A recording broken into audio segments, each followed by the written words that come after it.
Et là, on a des témoignages que nous souhaitions vous partager.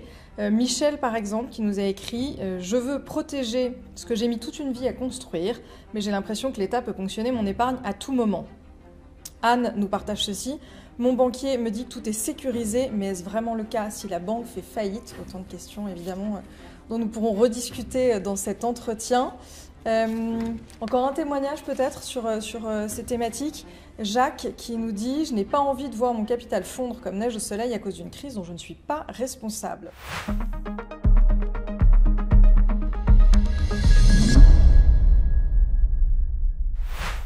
Bonsoir à tous. Étienne Henry, Philippe Béchade, bonsoir. Bonsoir. Bonsoir. Merci d'être avec nous pour cette séance exceptionnelle de questions-réponses. Merci surtout à vous pour toutes vos questions. Nous avons reçu plus de 1000 questions de votre part. Difficile évidemment de toutes les traiter une à une. En revanche, on a fait un gros travail pour déterminer un petit peu les thèmes qui vous occupaient, des préoccupations, beaucoup de choses sur notre avenir économique en France, des questions aussi qui portent sur la sécurité financière, sur les choix d'investissement qu'il faut faire en ces temps turbulents et troublés. Alors, nous avons donc travaillé sur ces thèmes et sur ces questions que nous allons maintenant poser à nos deux experts, donc que je suis ravie d'accueillir aujourd'hui. Mais avant de vous adresser les 20 questions que nous avons sélectionnées pour cet entretien, peut-être juste un mot sur le profil des auditeurs qui nous ont contactés, qui nous ont fait parvenir leurs questions. Nous avons déterminé un peu trois profils, trois typologies de personnes qui sont intéressées aujourd'hui. Le premier sont les personnes à la retraite, qui évidemment s'inquiètent pour leur épargne, qui s'inquiètent pour la transmission de leur patrimoine. Donc elles craignent évidemment les questions les effets de l'inflation, une éventuelle crise bancaire, une taxation imprévue qui viendrait diminuer leur patrimoine.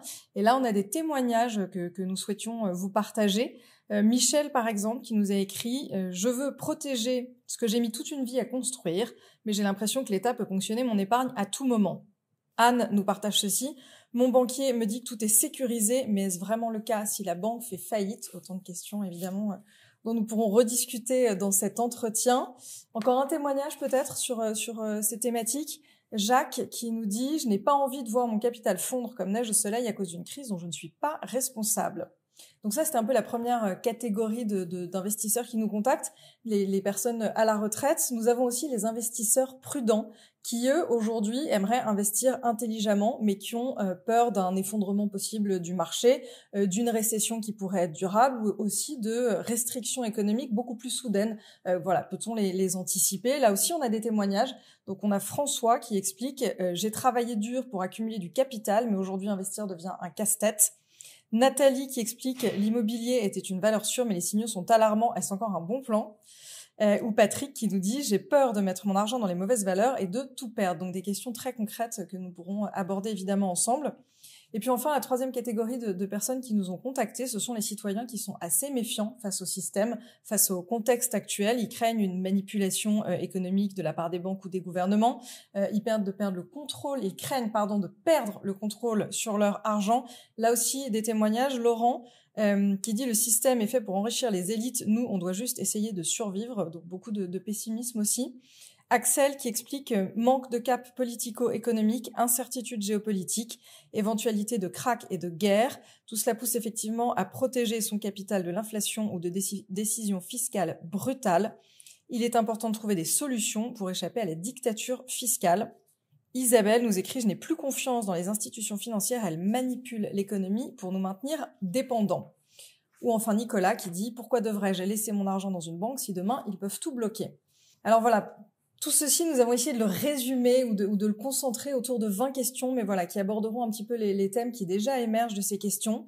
Ce qu'on a peut-être un petit peu plus laissé de côté, ce sont les questions que vous avez posées qui concernent la dette, le poids de la dette, le rôle des États dans la dette, le rôle aussi des banques centrales, des politiques monétaires et de la macroéconomie, non pas parce qu'on s'y intéresse pas, mais justement parce qu'en fait, on va beaucoup en parler dans la prochaine conférence qui sera l'entretien final avec justement Philippe Béchade et Étienne Henry qui s'attarderont beaucoup plus longuement à cette occasion sur ces sujets.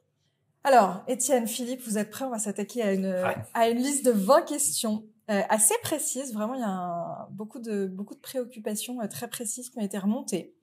On a un peu catégorifié tout ça, on a essayé de regrouper par thématique. Donc la première thématique, ce serait celle des risques macroéconomiques et de la stabilité monétaire avec...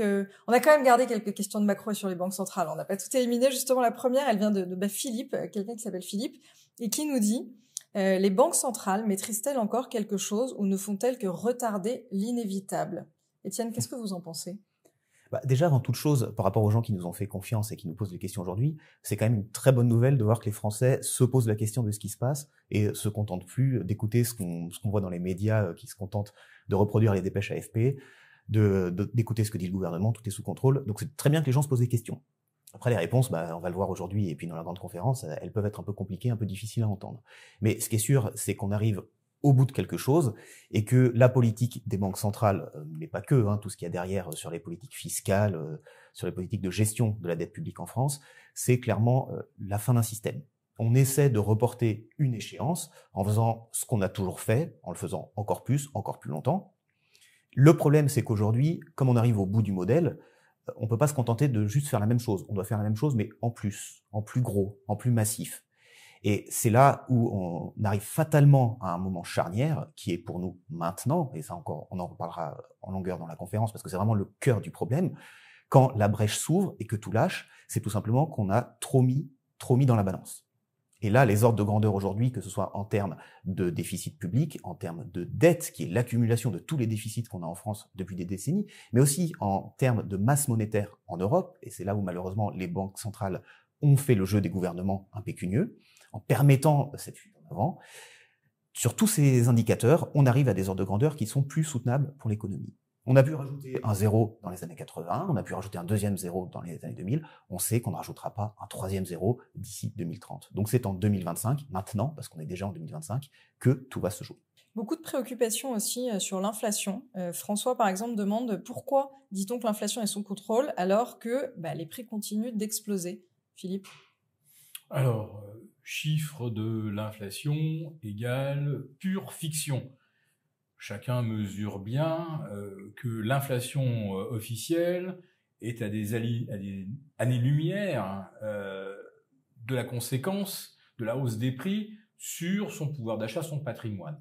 On va dire que grosso modo, si on prend la catégorie des enseignants, des infirmières, certaines catégories de fonctionnaires, la perte de pouvoir d'achat depuis l'an 2000, depuis que nous sommes en euros, est estimée à pas loin de 40%. Voilà.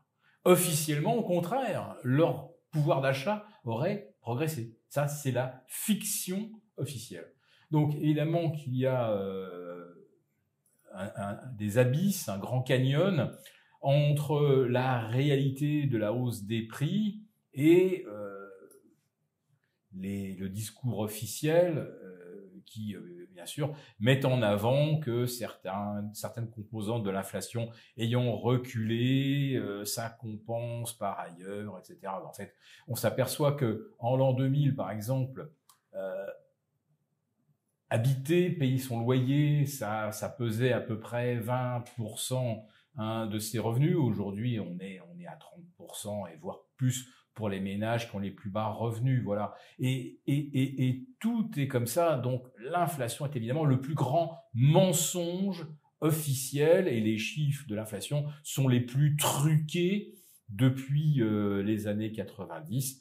Donc, bien sûr qu'il faut réagir par rapport à ça et essayer de trouver des placements qui compensent vraiment la hausse des prix réels, et c'est évidemment pas avec un livret A qui est toujours maintenu à environ 1% en dessous de l'inflation réelle qu'on peut compenser. Alors, qui a intérêt finalement à cette inflation? Ça, c'est une question d'Alexandre qui demande plus précisément, l'inflation est-elle une stratégie cachée pour rembourser la dette publique sur le dos des citoyens? Étienne, vous en pensez quoi? Alors, moi j'en pense quelque chose d'encore plus cash, presque cynique, si je peux me permettre. C'est pas une stratégie cachée, c'est une stratégie quasiment assumée parce que c'est la seule qui marche. L'État français, il s'endette sans discontinuer depuis des décennies. La dette publique, l'accumulation des déficits ne fait que gonfler, exprimé en euros, en millions, puis en milliards, puis en centaines de milliards, ça on le sait. Et les seuls moments où vraiment on a eu une réduction de la dette en pourcentage du PIB, parce que c'est ça qui pèse dans l'économie, c'est ça qui pèse dans le budget de l'État, c'est en fait le rapport de la dette et des intérêts qu'il faut payer à ce que l'État sait lever comme impôt, et ça dépend du PIB, en gros. Et les seuls moments où ce ratio s'est amélioré, où les choses sont allées mieux de façon significative, c'était même pas quand l'économie allait mieux dans les années 2000, vous savez, quand on avait ces petits moments de grâce un petit peu où les choses allaient un peu mieux. Là, la dette a quasiment pas bougé en termes de pourcentage du PIB, mais c'est depuis 2 ans quand on a eu ce fort épisode inflationniste. Et ce fort épisode inflationniste, c'était 17% d'augmentation des prix, jusqu'à 25% sur l'alimentaire. Ça a été dur pour les ménages. Mais pour l'État, ça a été du pain béni. Parce qu'il n'y a que par l'inflation que l'État sait diminuer le poids de la dette. Donc, malheureusement, moi je pense que c'est même pas une stratégie cachée, c'est clairement la seule stratégie qui peut fonctionner. Et tout ce qui est fait aujourd'hui, on voit pour retarder un peu les échéances, pour tenter d'équilibrer les budgets, mais là on l'a bien vu sur le budget 2025, je parle même pas du psychodrame politique, hein. Mais dans l'élaboration, quand on disait on va faire 50, 60 milliards d'économies, c'est même pas ça qu'on a fait. On a juste remonté un peu les impôts pour pouvoir maintenir le déficit cette année au niveau acceptable pour Bruxelles, au niveau acceptable politiquement, médiatiquement, personne n'est dans la rue, ça passe. Là, tout ce qu'on fait, c'est qu'on attend le moment où l'inflation repart pour pouvoir baisser cette dette en pourcentage du PIB sans que les gens ne se rendent compte que c'est un impôt caché. Mais clairement, c'est ça qui est fait. On joue la montre. Alors, vous l'avez vu dans l'introduction, il y a beaucoup de questions qui portent aussi sur les banques, notamment celle-ci. Si les banques sont sûres, pourquoi y a-t-il encore des faillites bancaires? Une question de Laurent. Philippe? Alors, en Europe, les faillites bancaires sont assez rares. Alors, il y a quand même l'exception, la retentissante faillite du Crédit Suisse. Voilà. C'est plus aux États-Unis qu'on observe ce genre de problème. Et les faillites ne touchent que les banques dites non systémiques. Et qui souvent sont des banques qui sont spécialisées sur un créneau. Alors, soit financer les entreprises type Silicon Valley, très consommatrices en cash, mais avec peut-être à la sortie des performances fabuleuses, et la banque qui du coup se garantit en prenant une partie du capital peut, comme on dit, gagner le jackpot. Ou alors elles sont très très spécialisées sur un secteur de l'immobilier.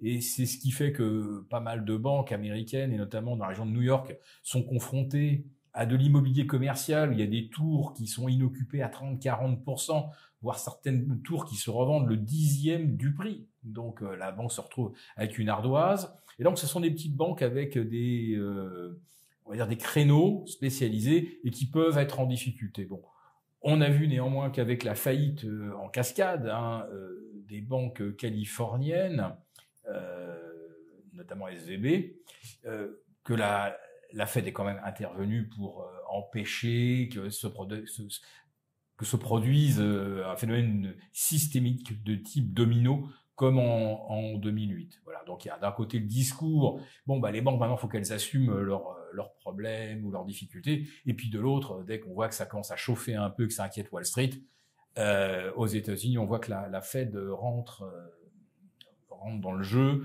et calme tout le monde. Pour l'Europe, on ne sait pas. On ne sait pas du tout. Ce qu'on sait, c'est qu'on a la loi Sapin 1 et la loi Sapin 2 qui dit aux banquiers, débrouillez-vous maintenant, c'est pas l'État qui va vous renflouer. Voyez avec vos créanciers. Si une fois que vous avez rincé vos créanciers, vous n'avez toujours pas de quoi faire face à votre passif, vous devrez vous servir dans l'argent que les épargnants vous ont confié. Même chose pour les compagnies d'assurance. Donc pour l'instant, en Europe, je dirais, c'est grand point d'interrogation. En tout cas, c'est sûr que les dispositifs, eux, ils sont là pour prévenir l'épargnant que si les choses se passent mal, en dernier ressort, c'est lui qui sera appelé. Alors en matière de macroéconomie, de géopolitique ou de vision un peu globale de l'économie et de ce qui peut s'y passer, nous avons retenu une question qui vient de Céline. Étienne, je pense que je vais vous la poser à vous. Si l'Europe entre en crise énergétique et industrielle, quelles sont les répercussions sur l'épargne et sur les investissements? Ça, c'est une question qui est extrêmement intéressante parce qu'elle fait le pont entre quelque chose dont on ne parle pas beaucoup et quelque chose dont on parle beaucoup. On parle beaucoup de l'investissement financier, de l'épargne, même des crypto-monnaies, des choses comme ça qui sont assez abstraites et qui représentent de la valeur en théorie. Mais on oublie trop souvent de dire qu'en fait, la vraie valeur, la vraie richesse, c'est l'économie réelle. La vraie richesse, c'est les usines qui sont construites, c'est les infrastructures qui fonctionnent, c'est l'énergie dont on dispose pour faire tourner tout ça, c'est les gens qui y vont travailler tous les matins. Ça c'est la vraie valeur tangible. Tout le reste, c'est que des créances, des droits, c'est des tickets de loto qu'on n'est pas encore allé retirer, même si on est gagnant. Et trop souvent, on se formalise, y compris les États, hein, sur l'euro, parce qu'on regarde le chiffre sur son compte.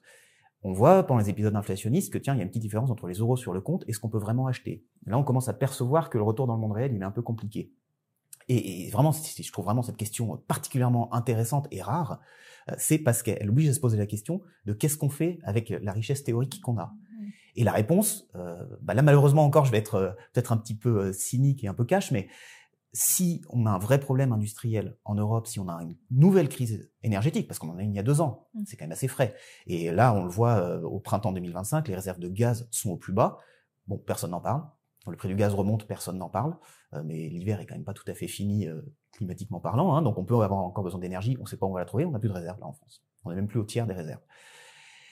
Qu'est-ce qui va se passer s'il y a des nouvelles tensions, si on n'arrive plus à avoir du gaz naturel américain? Ça va être compliqué. Et c'est là où les investissements boursiers virtuels peuvent très vite se retourner, parce que même la bourse, elle est appuyée sur le réel. Et il y a toujours ce moment de réconciliation entre le théorique et le pratique, qui a lieu, pas tout le temps, pas en permanence, mais qui a lieu régulièrement. Donc oui, si l'économie réelle s'effondre, les placements financiers s'effondrent aussi. Et c'est vrai pour tout, hein. C'est vrai pour les actions, c'est vrai pour les cryptos, c'est vrai pour la dette d'État. Si l'État a plus de taxes, comment est-ce qu'il rembourse sa dette? Enfin, tout ça, faut pas oublier que c'est quand même imbriqué. Donc oui, la question, elle mérite d'être posée. Ouais. Mais d'autant qu'elle est tout à fait en lien avec toutes les thématiques futures, puisqu'il y a évidemment beaucoup de questions sur l'investissement, les placements, la protection, la gestion de son patrimoine. On l'a vu à quel point c'est lié à l'état de l'économie réelle. Donc finalement, la question de Jean, on va peut-être la prendre tout de suite parce qu'elle s'articule très bien à ce que vous venez de dire. Jean demande comment protéger l'épargne d'une vie sans prendre de risques inconsidérés. Qu'est-ce que vous en pensez, Philippe? C'est une question extrêmement vaste et qui ouvre des réflexions dans des tas de dimensions. Alors la première, c'est que quand on n'épargne pas de la même façon lorsqu'on a un horizon de 30 ans devant soi, ou lorsqu'on va prendre sa retraite dans 5 ans, ou lorsqu'on l'a déjà prise et qu'on se pose des questions sur la transmission. Il y a d'autres dimensions qu'on ne maîtrise malheureusement pas, mais quand on a un État impécunieux et mal géré, suivez mon regard, on a un État qui à un moment devient un État prédateur. C'est-à-dire que au départ, il augmente les taxes et puis à un moment, il réduit les prestations qu'il vous sert, pour ne pas dire qu'il augmente les impôts parce qu'il ne peut plus. Et puis, quand il a fini de ne plus vous servir de prestations ou de ne plus permettre au service public de fonctionner correctement, il en vient, comme on dit, à vous faire les poches. Et ça, c'est le stade où nous sommes arrivés. Et je mentionne tout ça parce que ce genre de questions, personne ne se la pose en Suisse, à Singapour. Est-ce qu'un jour l'État va venir me faire les poches? La réponse, elle est non. Donc, il faut évidemment savoir dans quel pays on se trouve, à quel genre de gouvernement on a affaire, quelle est l'efficacité, la dimension de l'outil de prélèvement. En France, on a une chose qui fonctionne, c'est l'outil de prélèvement fiscal. C'est extraordinaire. Le reste est complètement inefficace en déliquescence. Par contre, pour venir nous prendre l'argent prélevé des taxes, des amendes, etc., là, c'est extrêmement efficace. Donc, je dirais que pour un épargnant, la France est aujourd'hui un des endroits les plus compliqués pour préserver son épargne sur Terre. Après ça, il y a l'exemple extrême de l'Argentine ou du Liban où la monnaie est partie en fumée. Bon, nous, on est encore protégés par l'euro, donc on va pas se poser tout de suite la question de savoir si l'euro peut se dévaloriser fortement, se dévaloriser à un niveau assez important. On l'a déjà vu ces 2 dernières années. Quand on arrive à des 17-18% d'inflation, 25% sur l'alimentaire, et que les salaires ne suivent pas, on a bien compris que le pouvoir d'achat de l'euro a quand même baissé. Et si le problème de la dette paraît quasiment insoluble, on a bien compris, Étienne l'a bien expliqué, qu'on va sacrifier la valeur de la monnaie, son pouvoir d'achat. Donc il y a toutes ces problématiques. Est-ce que la monnaie dans laquelle j'épargne va garder son pouvoir d'achat? Oui, si c'est le franc suisse, si c'est le dollar singapourien, même si c'est le dirham des Émirats, etc. En Europe, on doit se poser la question, est-ce que l'euro va garder son pouvoir d'achat?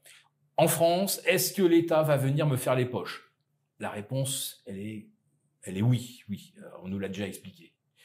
Et quel genre de placement aujourd'hui nous permet de compenser l'inflation? Il faut, je pense, réfléchir à des entreprises internationales qui ne sont pas justement exposées au risque de récession en France, aux États-Unis. Je dis bien les deux, récession aux États-Unis et en France. Voilà, donc ça c'est des thématiques qu'on aborde également dans notre conférence. Vous voyez que c'est une question extrêmement complexe, multidimensionnelle. Une dimension sur laquelle j'ai une question aussi, par rapport à ce que vous disiez sur l'État, est-ce que ça veut dire qu'il faut songer à s'expatrier? C'est Bruno qui demande ça aussi. Alors s'expatrier, j'entends beaucoup de gens envisager ça au moment de la retraite, aller vivre dans un pays étranger. Plus souvent vous restez quand même un résident quelque part. Vous restez français d'abord, même si vous résidez à l'étranger. Alors pour les très grandes fortunes, c'est vrai qu'à un moment, face à ce tropisme confiscatoire, et notamment au niveau des successions qu'on a en France, la question se pose pour les très très fortunés d'acquérir une nationalité, des petites îles dans le golfe du Mexique, et vous renoncez à votre nationalité française pour échapper aux droits de succession. Voilà, ça c'est des choses qui sont, mais c'est quand même très très compliqué. C'est réservé vraiment aux très grandes fortunes, et s'expatrier, je dois dire que pour des gens qui ont un patrimoine en dessous, on va dire de ce qu'on appelle le seuil d'impôt sur la fortune, c'est pas rentable, c'est très compliqué. Et il y a beaucoup de choses que l'on peut faire en France: démembrer son patrimoine immobilier, démembrer son portefeuille boursier. Il y a déjà des solutions pour essayer de faire des transmissions dans des bonnes conditions, et puis essayer également de réduire sa base taxable, son assiette fiscale en France. Voilà. Bon, tout ça, on sait faire, et je pense que là aussi, dans notre conférence, on évoque les pistes pour réduire aussi sa vulnérabilité à ce que j'appellerais la rapacité du fisc. Une question que je vais vous poser à tous les deux, parce que je pense qu'elle est importante dans le sens où elle concerne, à mon avis, beaucoup de nos auditeurs. On sait que l'assurance vie, ça fait partie des placements préférés des Français. Est-ce que cette assurance vie est en danger, demande Annette? Son sort est déjà scellé. Philippe en parlait en introduction, sur tout ce qui est l'arsenal législatif qui a été mis en place. Il a été discuté un peu, il a surtout été voté, et maintenant il est là, il attend de servir. Donc l'assurance vie, clairement, si vous avez des fonds en euros, et c'est le cas, c'est quasiment la moitié de l'épargne financière des Français. Donc je sais qu'il y a beaucoup de gens qui nous écoutent qui ont ça et pour de bonnes raisons, parce que c'est déjà la première chose que votre conseiller bancaire vous conseille quand vous allez au guichet. Vous dites voilà, j'ai un peu des fonds. Des fois même c'est lui qui va prendre le téléphone pour vous appeler, pour vous dire maintenant arrêtez de laisser votre argent dormir sur le compte courant. On a une super assurance vie maison et vous allez voir, c'est garanti. Alors déjà oui, bon, c'est garanti. La garantie ne tient que si vous avez confiance dans tout ce qu'il y a derrière, donc l'établissement, les garanties qu'il y a derrière au niveau des fonds et des choses comme ça. Bon, en plus de ça, c'est garanti en euros, mais on sait que la valeur de l'euro, quand vous placez à horizon 5, 10, 15 ans, parce que c'est ça l'horizon de placement d'une assurance vie, peut-être même plus si vous voulez transmettre. Donc, la valeur de l'euro s'érode, et finalement, ce que vous avez récupéré à la fin ne correspond pas du tout à l'effort d'épargne que vous avez fait tout au long de votre vie, que ce soit votre vie active ou ce que vous avez pris sur votre retraite. C'est quand même, on se prive de pouvoir d'achat en se disant qu'on va pouvoir le récupérer plus tard. Et avec l'assurance vie en euros, on sait que c'est pas vrai. Depuis plusieurs années, l'assurance vie en euros, elle ne permet pas de couvrir l'inflation. Et là, depuis 2 ans, alors c'est formidable, les assureurs, ils se félicitent, ça y est, avec la hausse des taux, on peut de nouveau rémunérer correctement l'assurance vie. Il y en a même qui disent qu'ils font mieux que l'inflation. Alors déjà, l'inflation officielle, comme disait Philippe. Et en plus de ça, depuis 2 ans, ce que font les assureurs, c'est qu'ils piochent dans les réserves. En fait, quand les taux étaient bas, ils payaient même moins que ce qu'ils arrivaient à faire pour mettre des réserves de côté. Ça représente des dizaines de milliards d'euros qui là sont utilisés depuis 2 ans pour dire « Ah, ça y est, on est revenu dans un mode où on peut rémunérer l'épargnant correctement. » Mais ils utilisent le pot de miel. Et là, il est déjà aux 2/3 vide. En 2 ans, ils ont vidé les 2/3 des réserves. Donc, il n'y a plus rien. Il y a un stock de dette. Quand les taux augmentent, la valeur de la dette diminue. Donc, si aujourd'hui, les épargnants français veulent récupérer les milliers de milliards d'euros qu'ils ont, ils pourront pas. Parce qu'ils seront en moins-value latente, parce que le prix de la dette a baissé sur les marchés. Ça, malheureusement, c'est mécanique. Quand vous êtes une petite banque américaine, comme le disait Philippe, c'est une faillite. Quand vous êtes le secteur de l'assurance vie français, ça n'arrivera pas. Et pourquoi est-ce qu'on peut dire que ça n'arrivera pas ? justement à cause des lois Sapin 2 dont on parlait tout à l'heure, le système aujourd'hui est fait pour se débrayer si tout le monde veut récupérer son argent.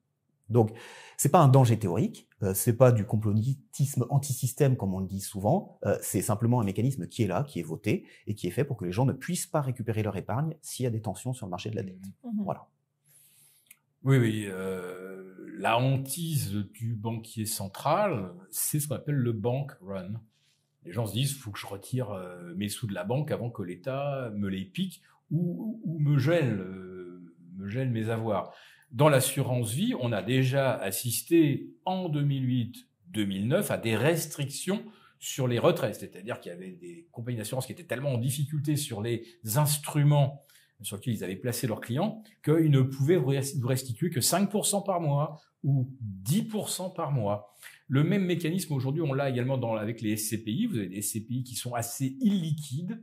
Et aujourd'hui, quand vous demandez à récupérer votre argent, parce que vous dites l'immobilier, l'État continue de taper dessus et ça va pas s'arranger, les taux montent, donc l'immobilier il va encore souffrir. Je veux retirer mes billes des SCPI. Eh bien, vous en avez qui vous imposent des restrictions. Alors, ils vont vous rendre votre argent, mais sur 1 an, sur 2 ans.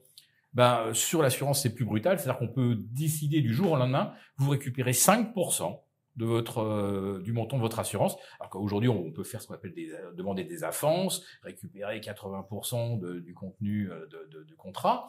On pourra vous dire demain 5%. Ou 10% par trimestre. Ça veut dire que dans 3 ans, éventuellement, vous allez pouvoir récupérer. Ce sont des cas de figure que je cite. Ça peut être encore plus brutal que ça. Ça peut dire, là, non, on veut absolument éviter un bank run. Donc là, pour l'instant, vous retirez 5%. Et dans quelques mois, on vous dira combien vous pouvez récupérer en plus.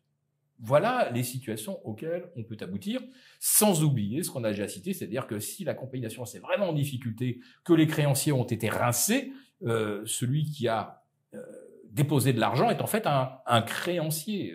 Pareil pour la banque. Ce qu'on dépose, c'est pas notre argent. C'est une avance qu'on fait à la banque, qui devient donc quelque part propriétaire de cette épargne et qui peut, si elle vous rembourse si elle peut, et si d'un seul coup elle ne peut plus, elle vous rembourse plus.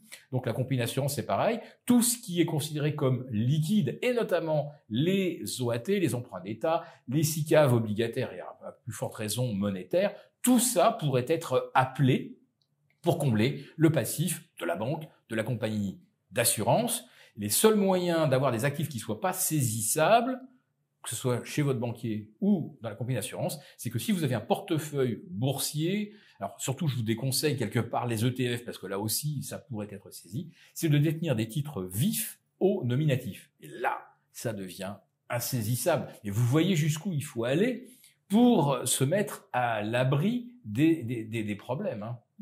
Et juste pour terminer là-dessus, sur le risque, peu de gens le savent en fait, c'est pour ça que je termine peut-être là-dessus sur ce sujet. Quand vous mettez de l'argent dans une assurance vie en euros, in fine, vous prêtez à l'État, et à l'État français. On sait ce qu'il en fait de l'argent. Je rebondis sur la première question qui était la stratégie de l'inflation. En fait, le mécanisme que décrit Philippe sur le gel de l'argent, il est bien fait. C'est vraiment pas des mécanismes légaux idiots qui ont été mis en place. Parce que quand vous empêchez les épargnants de retirer pendant 1 an, 2 ans, 3 ans, si vous faites ça pendant une période d'inflation, ça fonctionne pour l'État. Oui, vous rendez l'argent à la fin, mais encore une fois, c'est de la monnaie de singe.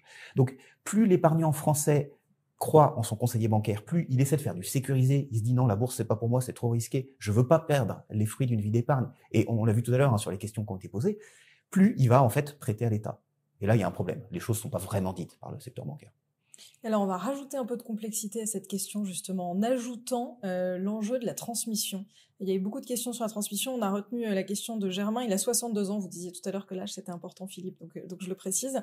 Et Germain demande s'il vaut mieux, justement, investir sur les placements en assurance vie qui sont exonérés en partie de droits de succession, ou est-ce que finalement, il vaut mieux investir ailleurs, quitte à payer des droits au moment de la succession? Philippe? De toute façon, avec l'assurance vie, prenons l'exemple d'un couple qui a 1, 2, 3 enfants, bon, les deux peuvent chacun souscrire un contrat d'assurance vie. Malheureusement, les quantités transmissibles hors droit de succession, on est à 150 000, donc pour des gens qui ont plus, 1 million ou plus, ça répond, ça ne résout la question de la facture fiscale que pour une petite partie, peut-être 15-20%, et encore. Après, qu'est-ce qu'on fait pour transmettre du patrimoine hors droit de succession? On sait que l'immobilier est archi-taxé. Donc, une des solutions, ça consiste effectivement à démembrer son patrimoine. Quand on a 62 ans, ça vaut encore le coup. C'est-à-dire que si malheureusement on devait décéder d'un accident ou quoi que ce soit, l'économie fiscale pour le ou les héritiers est quand même assez conséquent. Si vous faites la même chose, un démembrement à 75 ans, le levier fiscal est beaucoup moins avantageux pour l'ayant droit. En ce qui concerne le portefeuille boursier, ça c'est pas mal, parce qu'en fait, si c'est un PEA ou si c'est de l'argent qui a été placé depuis longtemps, c'est la valeur d'acquisition, de constitution du portefeuille qui sert de référence. Et c'est transmis donc aux héritiers à la valeur d'acquisition, et l'héritier ne paye pas d'impôt sur les plus-values latentes. Et le compteur fiscal redémarre à 0 le jour où l'héritier reçoit les titres. Voilà. S'il les vend le lendemain, quand ça apparaît sur son compte et qu'il n'y a pas de plus-value, ça fait c'est une partie du patrimoine qui s'est appréciée et qui a quelque part échappé à l'impôt. Donc ça, c'est pas mal. Il y a aussi ce qu'on appelle les dons d'usage. Donc on peut d'abord, tous les 10 ans, transmettre 37 000 euros devant notaire, mais on peut aussi faire un don, le don Sarkozy, je pense qu'il est de l'ordre de 32 000, j'espère pas dire de bêtises, plus, comme on dit, des cadeaux qu'on peut faire aux anniversaires, etc. On peut donner 1 ou 2 pièces d'or, ça se voit pas, voilà. Donc si on fait tout ça, les donations, alors là on peut donner beaucoup plus, bien sûr, devant notaire. Les dons d'usage, les petits cadeaux sous forme de pièces d'or ou de choses qui passent sous le radar du fisc. Je pense que chaque année, on peut transmettre 30 000, 40 000 euros sans que le fisc n'y voit rien à redire. Sur 10 ans, vous avez quand même transmis 300 400 000. C'est l'équivalent du prix d'un appartement, par exemple. Et vous avez le droit aussi de mettre de l'argent en le déclarant, bien sûr, dans un pays autre. Souvent, on pense à la Suisse, mais ça peut être aussi bien la Norvège, ça peut être la Bulgarie, ça peut être tout ce que vous voulez. Voilà. Donc, il y a des moyens de préparer la transmission et en se disant, le jour où on va ouvrir la succession, finalement, qu'est-ce qui sera taxable? 15-20% de l'ensemble. Mais pour le reste, j'ai déjà en amont pris des bonnes dispositions. Alors évidemment, quand on a des patrimoines de plusieurs millions, là, il n'y a plus vraiment de solution simple comme celle que j'ai exposée. Là, il faut en passer par mettre son patrimoine sous forme de SCI, créer des entreprises, des structures, des coquilles juridiques pour transmettre des actions, etc. Voilà. Et ça, c'est de l'ingénierie patrimoniale. Ça concerne vraiment des gens qui ont des grandes fortunes et qui s'adressent plutôt à des family office. Tout à fait. On va continuer de passer un peu les classes d'actifs en revue, puisqu'on a une question de Chantal qui demande si les obligations sont un placement sûr ou si c'est un piège pour les investisseurs. Alors les obligations, ça dépend si on parle d'obligations d'État ou d'entreprise. D'État. D'État. Je pense qu'on a quasiment déjà répondu en fait. Et puis les obligations de l'État, elles n'ont de valeur que si on croit que l'État est solide et en capacité de les rembourser. En fait, c'est vrai pour toutes les obligations. C'est pour ça que je pose la question des obligations d'entreprise. Une obligation, c'est une dette. C'est quelqu'un qui vous dit, OK, j'ai pris ton argent, promis, je te le rends. Si possible avec un petit peu de plus-value, un petit quelque chose pour rémunérer du risque pris, mais c'est promis, je te le rends. C'est ça que vous avez. Quand vous prêtez l'argent à l'État, vous n'avez qu'une promesse en retour. La solidité de ce placement, c'est la solidité de la promesse. Le problème, c'est qu'aujourd'hui, l'État français, il arrive quand même avec un montant de dette absolument colossal. Il cherche même plus à la rembourser, la dette française.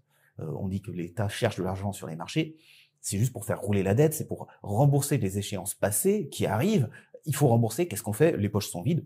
On réemprunte pour rembourser. Vous êtes un ménage. Si vous faites ça, vous passez en commission de surendettement dans les mois qui suivent. Ça tient pas. Quand vous êtes un État, vous pouvez le faire beaucoup plus longtemps. C'est ce que fait la France depuis des décennies. Le souci, c'est que maintenant, donc, on arrive au point de rupture où on se dit que ça peut commencer à coincer. Alors, je rentre pas dans les détails aujourd'hui, on a toute la conférence pour en parler, mais le problème, c'est que l'État français doit lever 300 milliards cette année, qu'on n'est pas sûr qu'il pourra les trouver. Donc, est-ce que les obligations d'État sont sûres? Elles sont sûres si vous pensez que l'État français peut continuer à trouver d'autres gens pour lui prêter, pour vous rembourser. Et je réinsiste là-dessus parce que c'est le point critique, c'est que l'État français, il ne prévoit même pas de vous rembourser quand vous lui prêtez de l'argent. Il prévoit qu'il trouvera quelqu'un pour vous rembourser.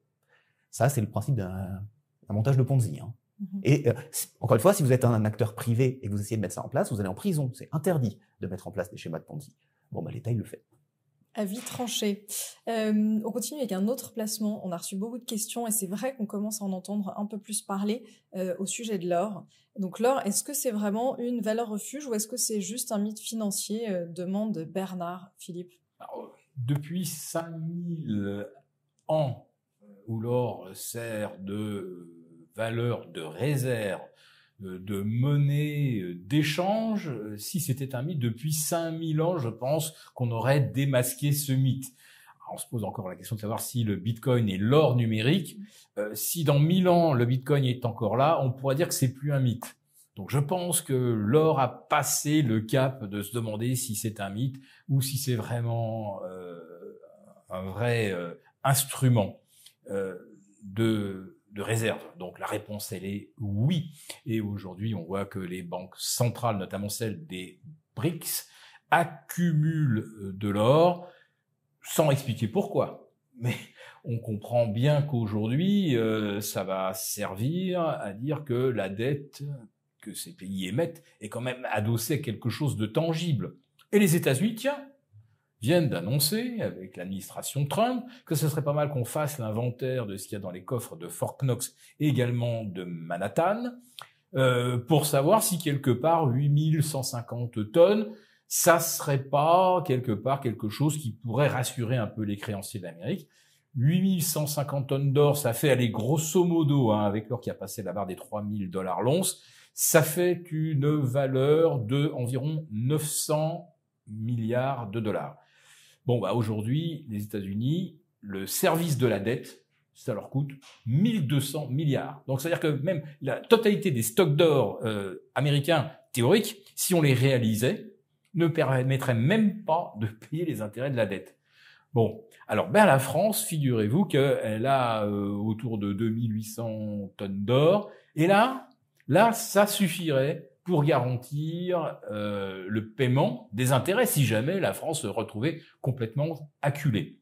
Voilà. Donc l'or, oui, on voit bien que depuis 3-4 ans, depuis que l'inflation a ressurgi, on voit très bien que des banques centrales, donc hors zone dollar, hors zone euro, sont en train de convertir justement une partie des dollars, une partie des euros en or, parce que on trouve pas d'autres devises de réserve. Il y a le franc suisse qui est solide, la couronne norvégienne, le dollar singapourien, mais c'est minuscule. Là, on parle en milliers de milliards de réserves à stocker. Donc aujourd'hui, l'or fait l'affaire, parce que l'or, c'est quand même une profondeur de 20 000 milliards. Le franc suisse, il n'y en a pas 20 000 milliards, et du dollar singapourien encore moins.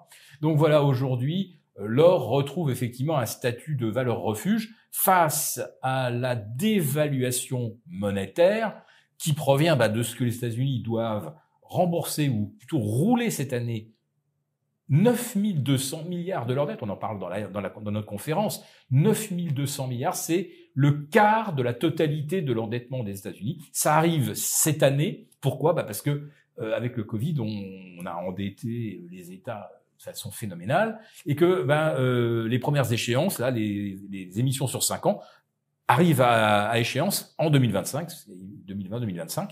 Donc tous les pays qui sont autour et qui voient que les États-Unis, l'Europe, le Japon se sont archi endettés, se disent qu'est-ce qu'ils vont faire ? Ils vont émettre de la monnaie, ils vont sortir de l'argent des imprimantes de la banque centrale. Et c'est de l'argent qui va surgir de nulle part, ça va dévaloriser d'autant le stock de dollars, d'euros, de yens existants. Donc, l'or retrouve bel et bien son statut de valeur refuge. Et alors justement, si on a de l'or ou si on veut investir sur l'or, comment faire ? Gabriel demande par exemple si c'est sécurisant d'investir sur de l'or physique qui serait stocké à l'étranger. La réponse, c'est oui. Il y a des solutions. Agora est d'ailleurs partenaire d'un provider, et de solutions. Vous achetez un stock d'or, vous avez une carte Mastercard qui est adossée à ce stock d'or, qui n'est pas donc physiquement en France, et qui est parfaitement sécurisé. Donc oui, il y a effectivement des solutions pour ne pas détenir de l'or en France, et je vous rappelle qu'en France, de toute façon, même si vous avez le certificat d'achat, vous n'échapperez pas à une taxe de 30% sur la plus-value. Donc, vaut mieux détenir l'or dans un pays où vous n'avez pas de taxes ni à l'entrée, ni à la sortie, et vous payez juste les commissions de transaction. Et je dirais qu'encore une fois, la France, c'est l'enfer fiscal. C'est l'enfer fiscal pour tout. Et malheureusement, l'or n'y échappe pas non plus. Donc, de l'or hors de nos frontières, la réponse, oui. On continue de parler donc des différents actifs avec une question qui vient d'Isabelle, qui parle cette fois-ci des terres et des actifs tangibles qu'on n'a pas encore tellement évoqués, parce qu'elle dit « Pourquoi est-ce que les ultra-riches achètent-ils des terres et des actifs tangibles pendant qu'on nous conseille à nous de rester en bourse ?» Ah oui, on est sur complètement autre chose que l'or. Ouais, là aussi la question elle est intéressante parce que en fait la réponse elle est à plusieurs étages. Quand on se constitue un patrimoine, alors quand on hérite d'un patrimoine c'est facile, il est là et il est ce qu'il est. Après on peut éventuellement le changer, mais quand on se le constitue, on doit prendre la décision de que faire avec son argent. Une fois qu'on a payé les factures, on a un peu d'argent à la fin du mois, c'est très bien. Dans quoi on le place ? Ce qu'on conseille aux gens, c'est quand même d'être propriétaire de son toit s'ils peuvent, d'avoir des actifs tangibles, et puis après on leur dit passer en bourse, et ça semble un peu contradictoire comme message. Donc on est tenté de regarder ce que font les riches, et c'est une très bonne chose, parce que effectivement les gens qui sont riches, a priori, ils ont fait des bonnes choses au bon moment. Et ce qu'on constate quand on regarde le patrimoine des riches, c'est qu'en fait ils changent beaucoup en fonction du niveau de richesse. On est tous le riche d'un autre, on est tous le pauvre d'un autre. Donc il n'y a pas de bonne réponse pour les milliers de gens qui nous regardent aujourd'hui. Et selon le niveau de patrimoine, les priorités sont pas les mêmes. Ce qu'on constate dans les grandes lignes, c'est que les premiers investissements qui fonctionnent quand on monte un peu dans les échelles de patrimoine français, c'est effectivement l'immobilier, les choses tangibles. Et quand je dis tangible, c'est vraiment qu'on peut toucher avec ses mains. Ça, c'est le premier étage de la fusée. Une fois qu'on a fait ça, les plus riches, on se rend compte qu'ils se diversifient dans les actions, ils se diversifient dans les obligations sécurisées. Alors, pas forcément prêtées à l'État français, hein, ça on a bien compris. Pourquoi ? Parce qu'en fait, les rendements qu'on a avec l'immobilier, ils sont insuffisants. Quand on commence à construire son patrimoine, on le fait par étage. Le premier étage de la fusée, clairement, c'est d'avoir du tangible. Alors vraiment du tangible qu'on peut visiter soi-même et toucher avec ses doigts. Hein. Donc l'immobilier, les terrains, oui. Le problème, c'est qu'assez vite, on se rend compte qu'on est limité. On est limité par le rendement, déjà. Ceux qui veulent acheter des appartements dans les grandes villes pour devenir des bailleurs et essayer de toucher un loyer, ils se rendent compte que avant impôt, toucher du 2-3%, c'est déjà très bien. Sauf que dessus, il y a les impôts, et il y a les vacances, il y a les risques d'impayés, il y a tous les travaux qu'on doit faire, et on se rend compte que l'immobilier dans les grandes villes en France, il a une valeur négative. Il n'y a comme seul intérêt que la spéculation et le fait de parier en fait sur l'érosion de la monnaie. Parce que quand l'immobilier monte, parce que tout est monté, en fait, on a parié contre l'euro. C'est pour ça que les riches, quand on parle de patrimoine qui commence à avoir plusieurs millions d'euros, ils se contentent pas d'avoir des appartements, ils se contentent pas d'avoir des terrains. Le terrain, c'est très bien, mais ça produit rien. Et même si vous plantez des arbres dessus, vous allez avoir 2-3% par an, pareil, dans le meilleur des cas, avec du risque. Donc, il faut mieux aller vers les actions d'entreprise, parce que quand vous avez des actions d'entreprise, vous n'êtes pas dans le virtuel, vous n'êtes pas en train d'acheter des NFT, des crypto-monnaies, des baskets ou des cartes Pokémon, que sais-je, on voit plein de choses sur Internet aujourd'hui. Vous avez quand même du tissu productif. Et je fais le parallèle avec ce qu'on disait tout à l'heure, hein, sur l'énergie, les usines, les infrastructures, les gens qui travaillent, c'est là qu'on crée de la richesse. Donc, c'est quand même du relativement tangible. Derrière ça, il y a du réel. Bien sûr, vous n'avez qu'une créance. Vous possédez pas 3 mètres carrés d'une usine Renault ou un bout de plafond chez LVMH. Mais vous avez une créance sur toute cette richesse qui est créée par ces gens. Et on a du savoir-faire en France. On fait des choses. Et c'est ça que font les riches. Et les vraiment ultra riches, là je pense aux déca, aux centimilliardaires, ça il n'y en a que quelques-uns sur la planète, regardez comment est leur patrimoine. C'est pas un immeuble à Villeurbanne.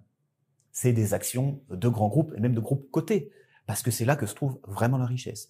Donc conseiller aux particuliers de se mettre un petit peu dans l'aspiration de ces gens-là, c'est pas un mauvais conseil, parce que c'est là que se fait l'argent. La seule chose, c'est le conseil de prudence, évidemment. Il faut pas arriver après la bataille, et surtout, il faut pas être, si vous me passez l'expression, l'idiot utile d'un système financier. Il faut pas se mettre à acheter les actions d'entreprise quand vous avez tous les fondateurs, tous les gens qui sont en train de vendre. Sinon, vous êtes juste en train d'apporter l'épargne de votre vie pour leur donner une porte de sortie. C'est pas ça le but. Mais clairement, si vous écoutez ce que vous dit votre conseiller financier, ou peut-être ce que vous avez entendu toute votre vie de conseils bien avisés de sa famille, et je parle en toute connaissance de cause, j'ai aussi entendu ça toute ma vie, et il faut construire un patrimoine immobilier, il faut acheter de la pierre, ça ne peut pas baisser, c'est le placement le plus sûr. Non, c'est pas vrai. Et c'est surtout pas le plus optimal.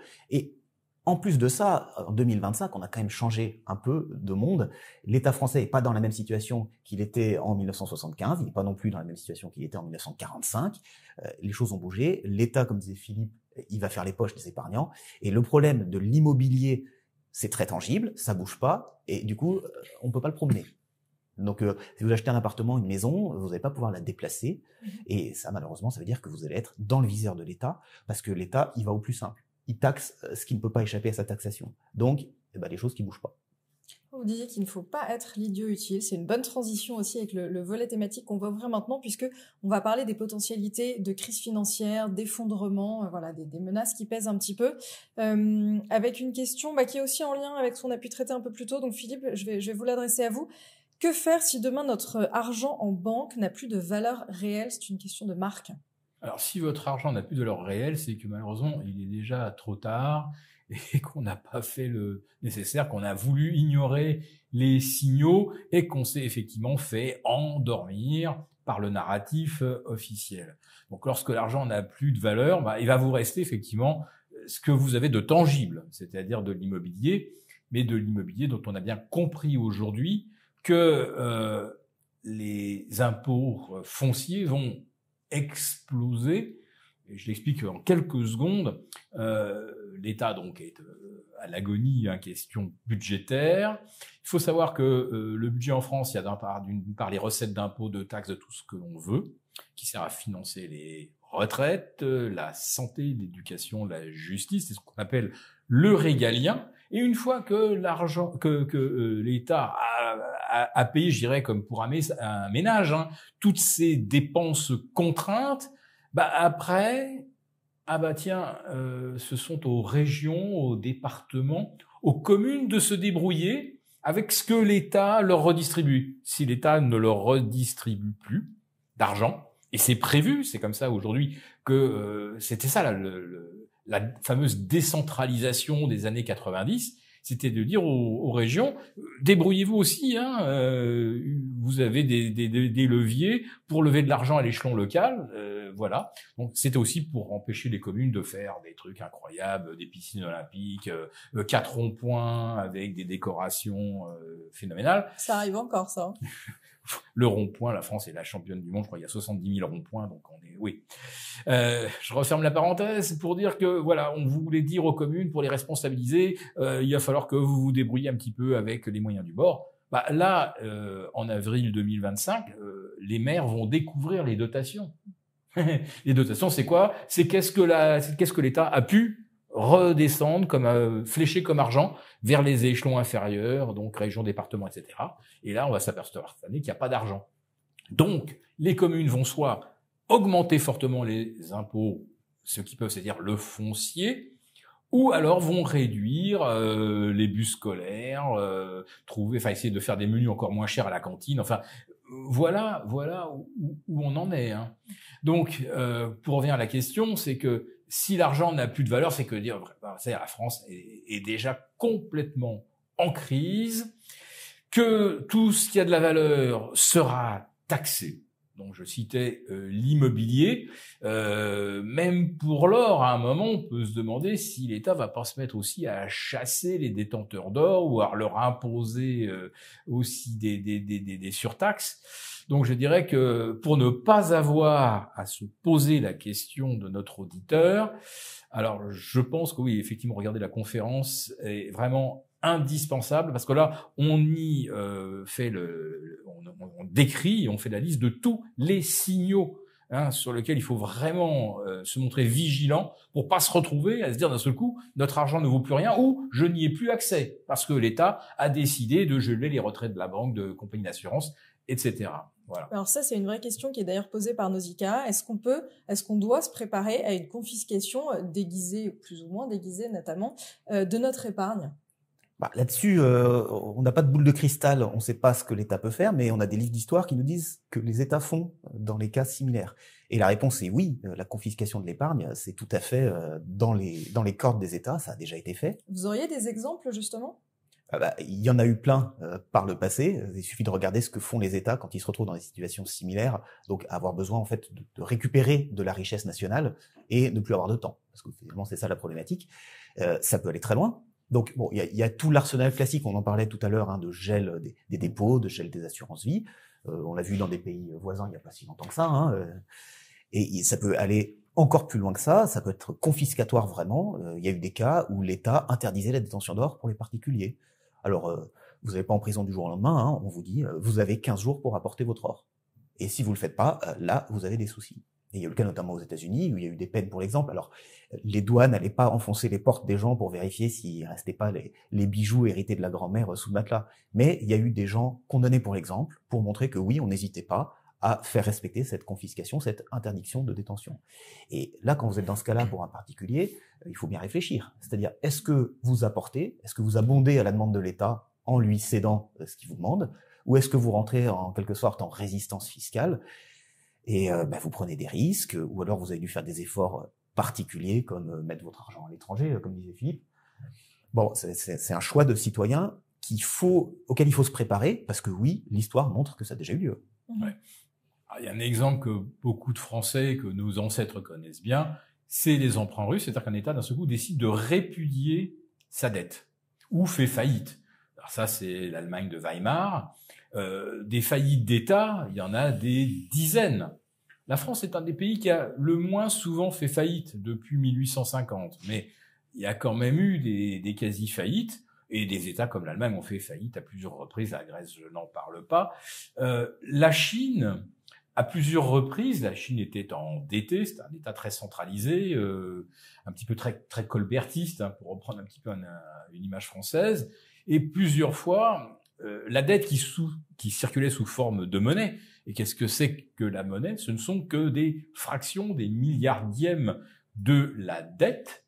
Et plusieurs fois, la Chine a dit voilà, les billets en circulation, on constate que ça n'a plus de valeur, les gens n'y croient plus.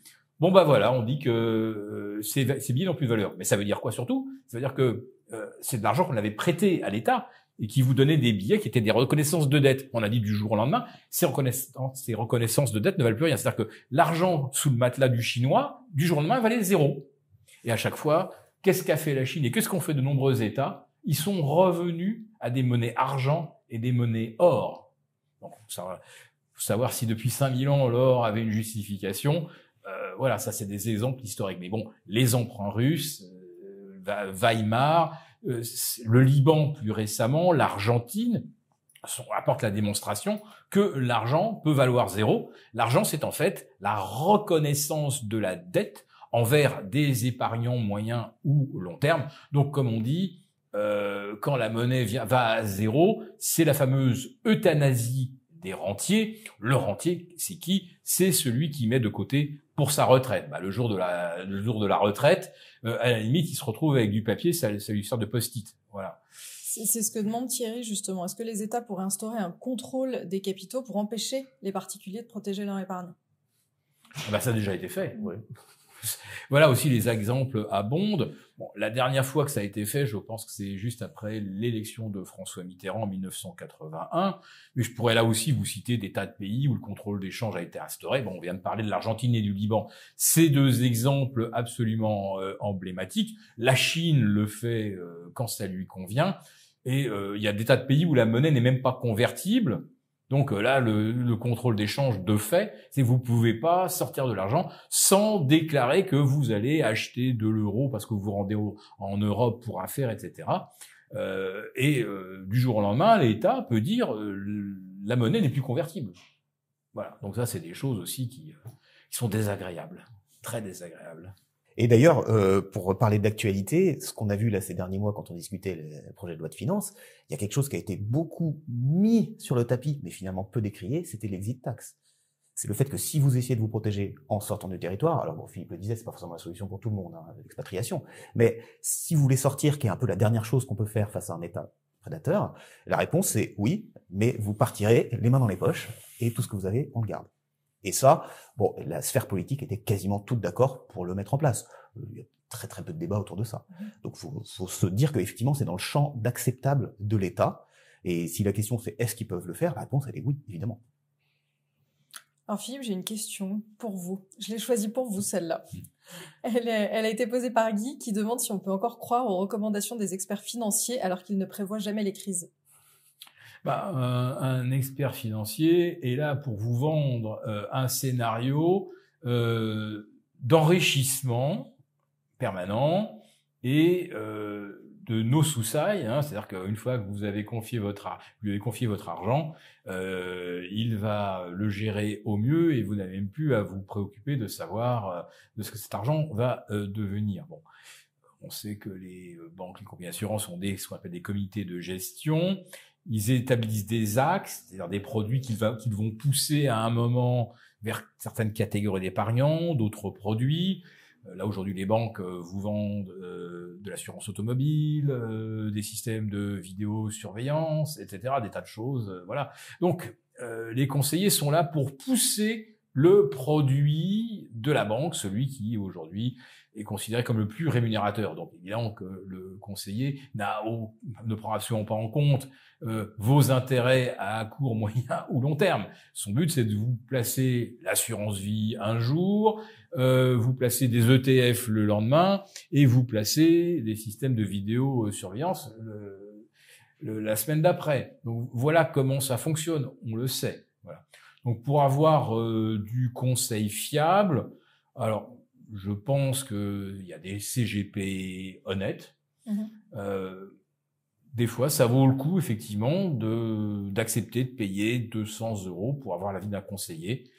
Je pense qu'il y a des gens qui font encore bien leur métier. Et puis, voilà, vous avez aussi des éditeurs comme les publications d'Agora qui éditent des lettres, des services où la réalité, c'est que nous, on n'a rien à vendre, on n'a pas de produits spécifiques à vendre, et on a des conseils qui sont vraiment les conseils les plus pertinents du moment. Nous, on touche rien autre que le coût de l'abonnement, donc on donne des conseils vraiment objectifs, et on a à cœur que les gens soient satisfaits pour se réabonner.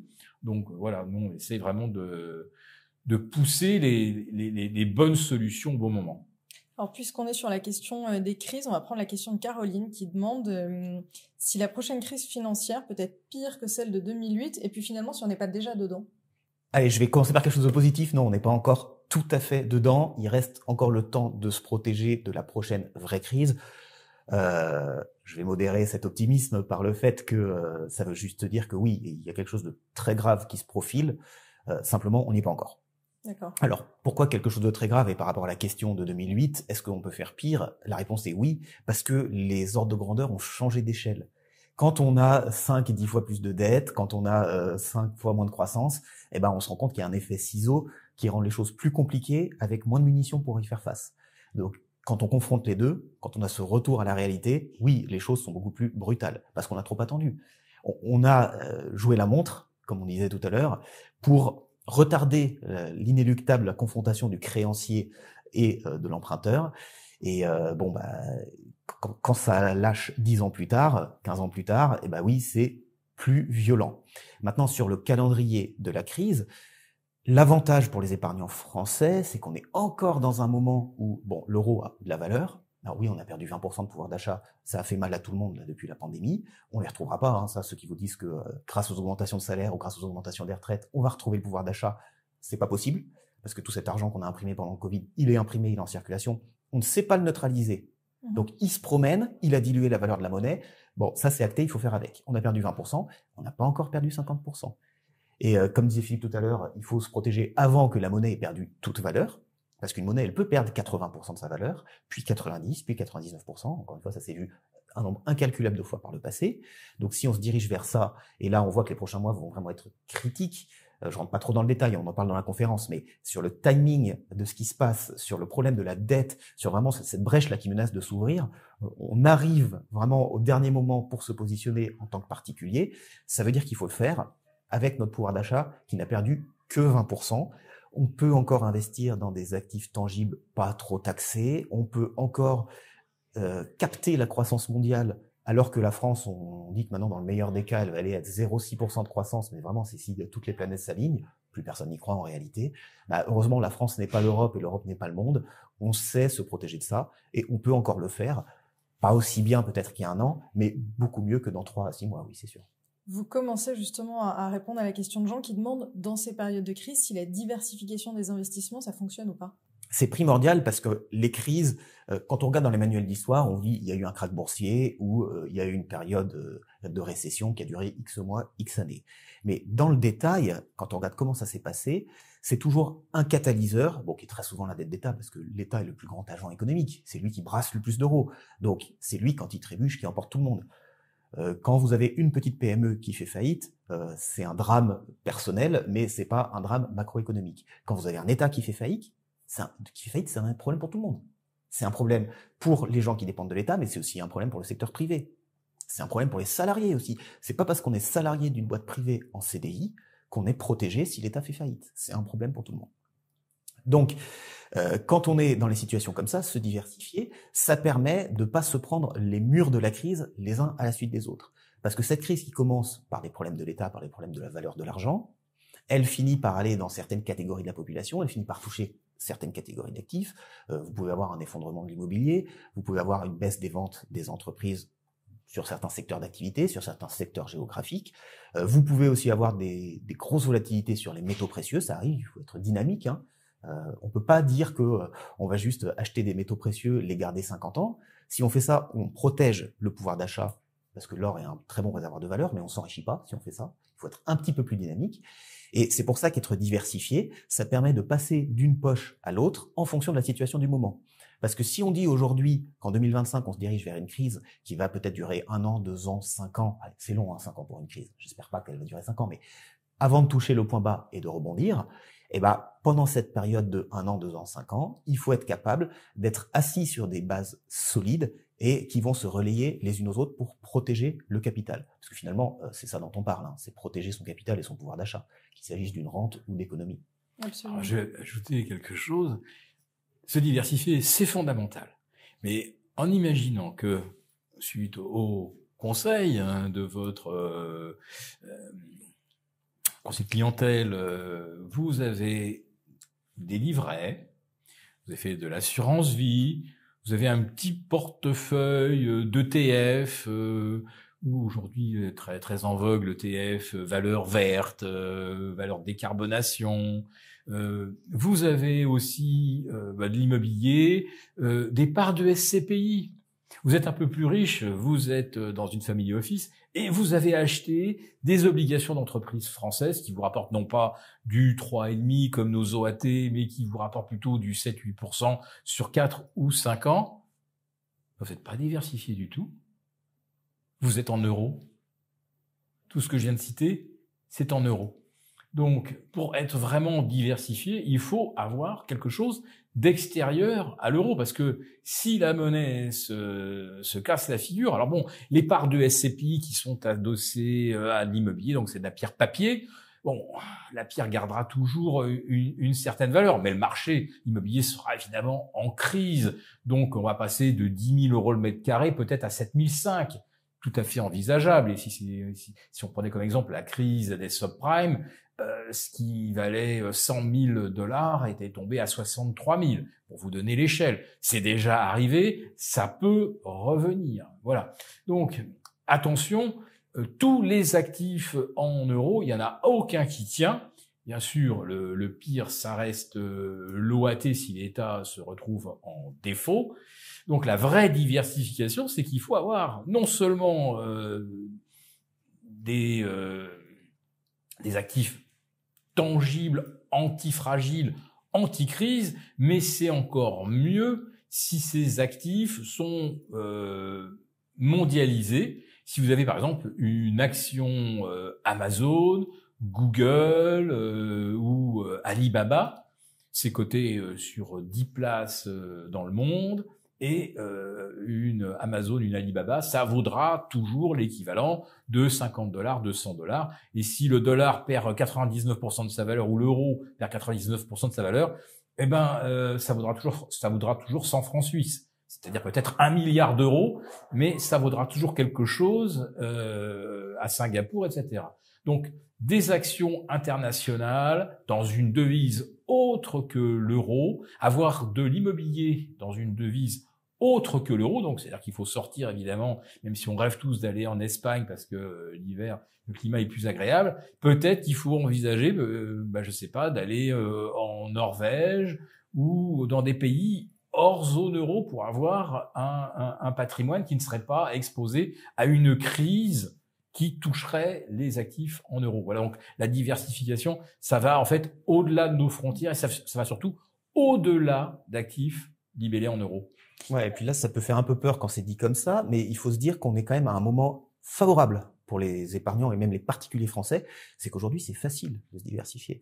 On n'est pas obligé de mettre tout son patrimoine dans Total et dans Air Liquide. Ça, c'était effectivement le cas il y a 5-10 ans, quand vous ouvriez votre compte, même à la BNP ou à la Société Générale, qui étaient des banques modernes. Bon, vous avez vu, en termes de frais de transaction, d'accessibilité aux places boursières internationales, c'était la catastrophe. Aujourd'hui, il y a des solutions avec des courtiers modernes où on peut acheter des actions à l'autre bout du monde. Ça peut être en Amérique, ça peut être en Asie, de 3 clics. C'est aussi simple que d'acheter ces valeurs de bons pères de famille français qui sont, comme le disait Philippe, pas du tout décorrélées de l'économie française. Donc la bonne nouvelle pour les particuliers français aujourd'hui, c'est qu'on peut se diversifier avec un effort moindre que un simple investissement boursier il y a 10 ans de ça. Alors c'est facile, mais est-ce que c'est le bon moment? Et ça, c'est la question de Michel, parce que est-ce qu'il vaut mieux investir maintenant ou est-ce que finalement, il faut attendre un petit peu que les marchés s'effondrent, par exemple? Alors, tout dépend. Investir dans quoi? Alors, c'est vrai que dans notre conférence, on est d'accord sur le constat que la plupart des actifs financiarisés sont au sommet.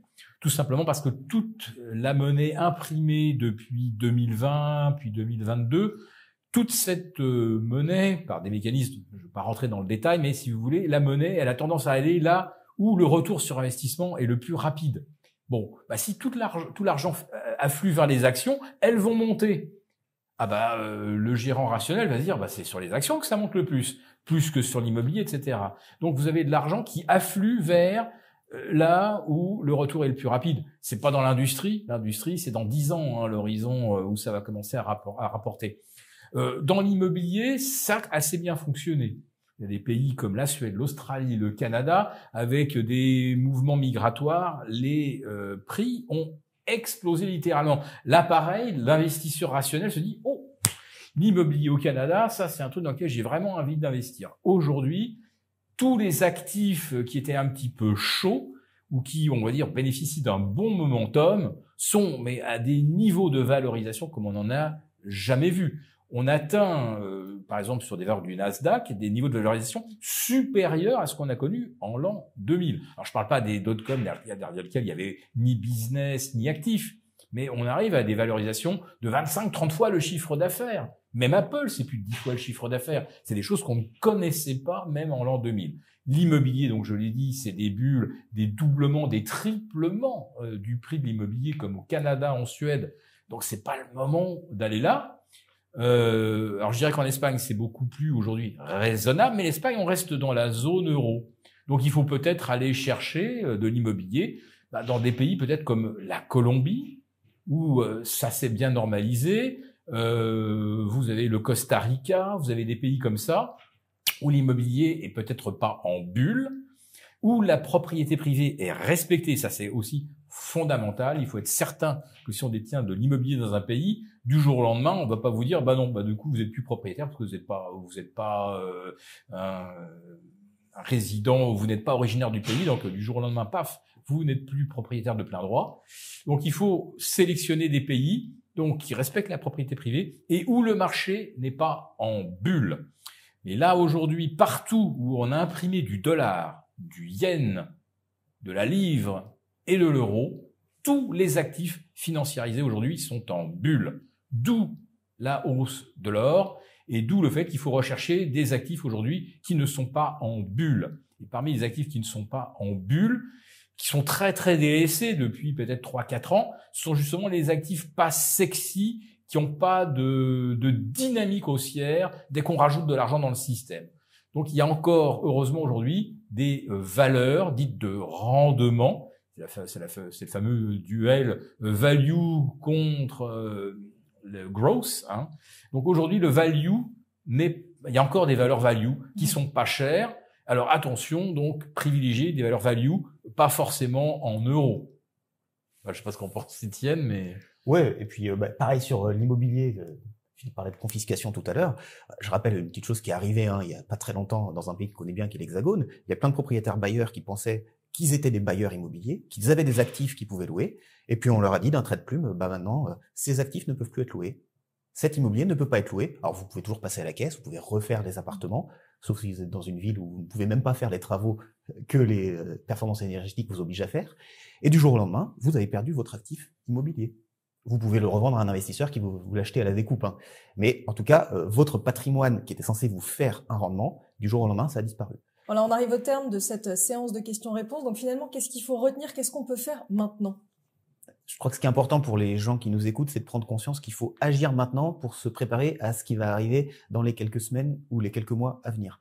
Je rebondis sur la dernière question de notre auditeur, là, qui était est-ce que finalement on agit maintenant ou est-ce qu'on attend tranquillement la crise? Le problème, c'est qu'il faut être préparé en amont pour être en mesure de rebondir avec la crise. Et préparer maintenant, ça veut dire ne pas avoir ses euros confisqués, que ce soit par la taxe, par l'inflation ou par le gel de ses actifs. Il faut prendre ses assurances maintenant, s'assurer contre l'État, s'assurer contre la Banque centrale, s'assurer aussi contre les turpitudes économiques qui risquent d'arriver dans les prochains mois, pour être en mesure d'en profiter au moment où ce sera le plus opportun. Alors, je pense qu'il y a des signaux, on ne peut plus se permettre de les ignorer, et là, on n'est pas dans la supposition ou dans le scénario complotiste.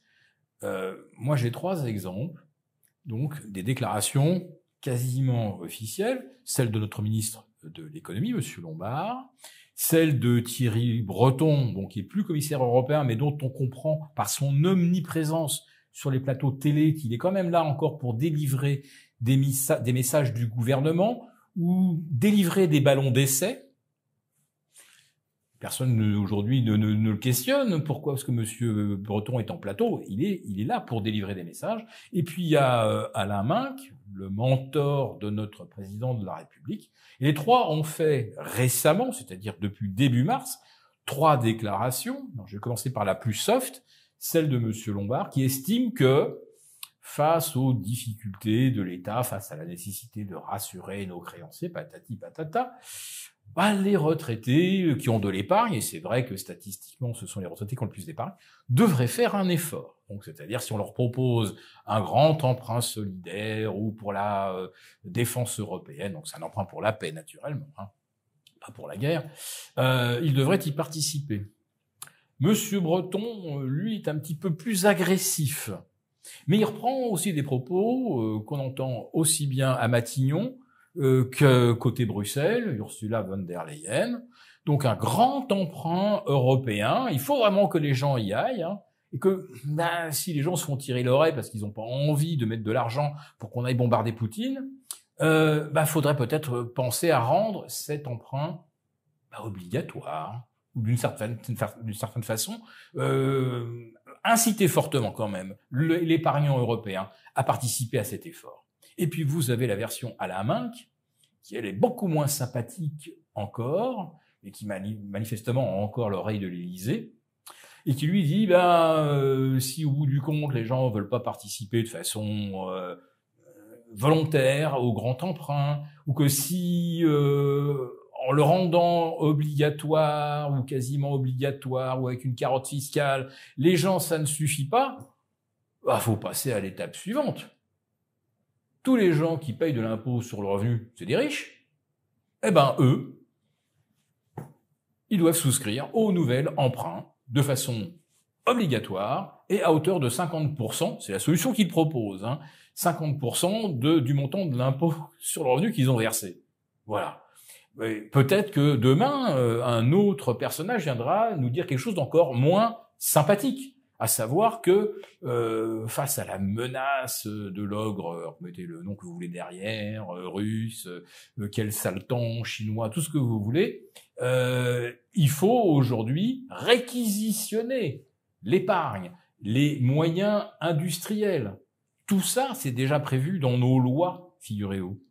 Et notamment, juste après le Covid, l'État a pensé justement à une autre forme de mobilisation Donc là, c'est tous ponctionnés, tous protégés. Bon, bah là, ça sera l'État peut décider de mettre en œuvre une mobilisation de l'épargne des hommes et des moyens industriels. Voilà. Bon, ça, on l'évoque également dans notre conférence, mais tout ça, ce sont des paroles quasi officielles. C'est pas des gens qui font des scénarios en disant l'État est très très très méchant. Bah oui, l'État est prédateur, on le voit bien au niveau fiscal. L'État est prédateur. La Banque centrale n'est pas prédatrice, mais elle peut décider de sacrifier la valeur de l'argent en circulation. Et vous avez le législateur qui, à tout moment, peut modifier les règles du jeu bancaire, assurance, etc. Voilà, donc c'est tout ça contre lequel il faut se prémunir. Philippe Béchade, Étienne Henry, merci beaucoup de vous être prêtés à ce jeu de questions-réponses. Nous avons conçu à votre attention un rapport spécial que vous obtiendrez gratuitement en cliquant dans le lien en description de cette vidéo. Un rapport spécial qui analyse toutes les conséquences économiques, financières et patrimoniales. Et bien sûr, ce rapport vous offre également des mesures, des initiatives à mettre en place très rapidement pour protéger votre épargne, celle de vos proches. Tout ça donc dans un rapport gratuit que vous obtenez en cliquant en bas de cette vidéo.